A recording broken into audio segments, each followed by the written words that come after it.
தானா? நீங்க எழுதுனதா? அவர் என்ன எழுதிருக்காருன்னா, ஒரு சாதாரண குடும்பத்துல பிறந்து படிச்சுட்டு இது எங்க இருந்து பிடிச்சாரு? வாட்ஸ்அப்ல படிச்சு குரூப் 1 தேர்வுக்கு தயார்படுத்தி தெய்வத்தால் ஆகாதேன்னு முயற்சிதான் தெய்வத்தை கூடினருன்னு அழகா எழுதியிருக்கான். என்னை பத்தி ஃபுல்லா எழுதிட்டு ஒரு நாளைக்காவது வந்து எங்க ஸ்கூலுக்கு வாங்க, மழைக்காக காத்திருக்கும் பயிர்களை போல உங்கள் வருகைக்காக காத்திருக்கிறோம்.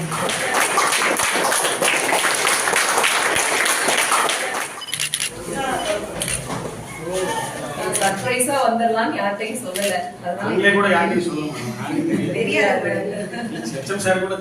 அவனும் படிச்சான், அவனும் ஃபர்ஸ்ட் ஸ்டாண்டர்ட் படிச்சான். நான் இதுக்காக படிச்சிருக்கேன்.